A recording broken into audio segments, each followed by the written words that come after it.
bonsoir et bienvenue dans Au Quotidien. Au sommaire en ce vendredi 2 mai, un enfant de 4 ans meurt noyé au plan d'eau de Lavaré. Le maire de la commune pointe un défaut de surveillance de la part des parents. Des températures bien au-dessus des normales de saison relevées ces derniers jours, un phénomène que Météo France explique par le réchauffement climatique. Et puis au château du Lude, on vous amène à la visite d'une exposition géante consacrée à l'univers des Playmobil.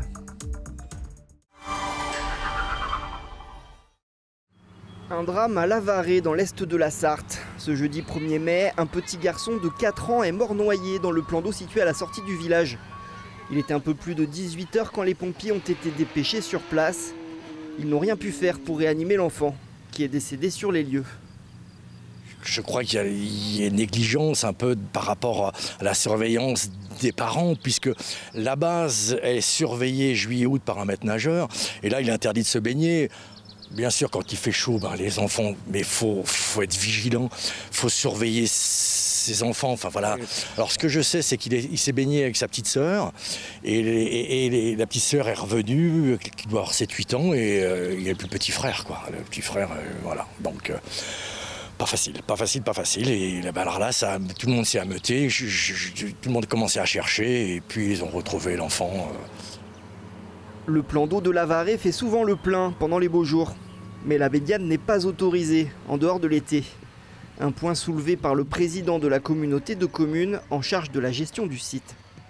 La baignade est affichée interdite. Voilà, donc sous responsabilité potentiellement des personnes, des parents ou autres. C'est une base qui est très fréquentée puisqu'on essaie de développer le côté tourisme. Et c'est pour ça qu'il y avait autant de monde aussi hier toute la journée vu la météo. Mais franchement, je ne vois pas ce qu'on peut faire plus si ce n'est de recommander à nouveau aux parents qui accompagnent leurs enfants de faire très attention, de bien surveiller leurs petits, surtout s'ils ne savent pas nager. Une enquête a été ouverte par la gendarmerie pour comprendre les circonstances exactes de la noyade. En attendant, l'émotion reste vive et la douleur immense à Lavaré.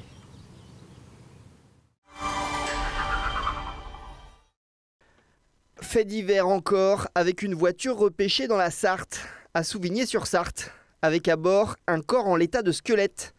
L'information a été révélée par nos confrères de Ouest France ce vendredi matin. Le cadavre à la place du conducteur pourrait bien être celui d'un habitant de la commune qui avait disparu depuis près de 20 ans et qui n'avait jamais été retrouvé. Un homme d'environ 60 ans qui était parti sans laisser de nouvelles à sa famille. Une autopsie aura lieu pour déterminer l'identité.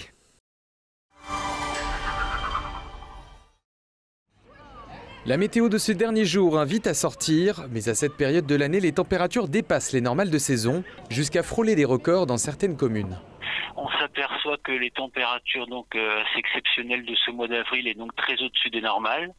Se situe au 4e rang des avrils les plus doux depuis l'ouverture de la station en 45 au Mans. Là. Le 30 avril, Météo France a relevé plus de 29 degrés à Saint-Corneille.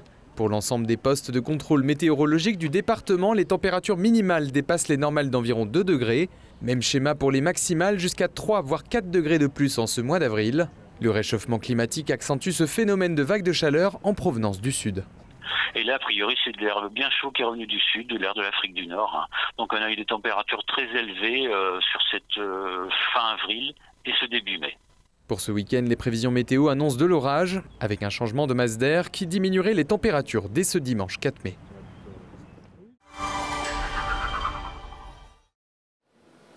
Ils sont connus pour divertir, cette fois, ils racontent des histoires. Les Playmobil s'exposent à la galerie Renaissance du château du Lude. L'exposition, elle a été créée par Dominique Béthune. Donc c'est un particulier qui a collectionné des Playmobil depuis très longtemps et qui a décidé de les utiliser pour proposer des expositions à des châteaux ou à des musées. Cette année, le propriétaire du château du Lude, le comte de Nicolaï, a fait appel à lui pour faire notre première exposition de Playmobil au château du Lude. 9 scènes reconstituent des moments historiques du Moyen-Âge jusqu'à nos jours. Pas fidèle à un événement en particulier mais à une époque, une exposition de château dans un château, telle une mise en abîme. C'est une occasion pour les enfants de découvrir différents types de châteaux, de découvrir l'histoire. Puis pour certains, ils sont passionnés par le Moyen-Âge, par Napoléon. Donc voilà, ils peuvent les voir mis en scène ici. S'ouvrir à l'histoire et au patrimoine de façon ludique, certains sont conquis par cette démarche. Ouais, on voit les châteaux, comment ils sont. Le château fort au début, puis après jusqu'au château de contes de fées, ouais. Jusqu'au jardin, même les chambres et tout à l'intérieur. Il y a plein de détails et du coup c'est trop bien de voir comment chacun a installé les trucs. Que les enfants jouent au Playmobil, nous on a joué au Playmobil et ça fait écho parce qu'on se raconte plein d'histoires et en fait quand on visite un château comme ça c'est pareil. Donc le fait de voir les Playmobil, ça permet aussi aux enfants de se raconter les histoires, c'est super. Mais les avis ne sont pas forcément partagés. Que faire avec Playmobil dans un château ? En gros, le résumé, c'est ça. Qu'est-ce qu'ils viennent faire là ? Playmobil en miniature, en valeur, pour le château, oui, mais dans une autre pièce. Après les retours majoritairement positifs, l'exposition qui devait se terminer ce dimanche a été prolongée jusqu'au 18 mai prochain.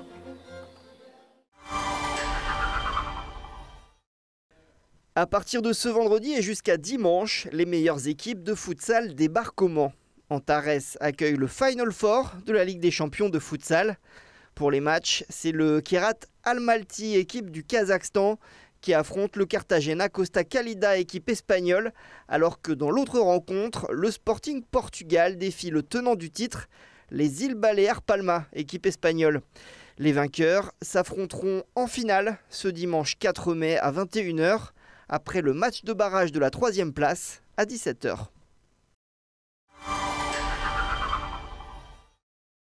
Et puis on termine avec le programme à ne pas manquer ce week-end. Comment se porte le marché immobilier en Sarthe? Vaut-il mieux acheter ou louer en ce moment? C'est le thème du débat sartois qui sera diffusé ce samedi 3 mai à 19 h sur LMTV Sarthe.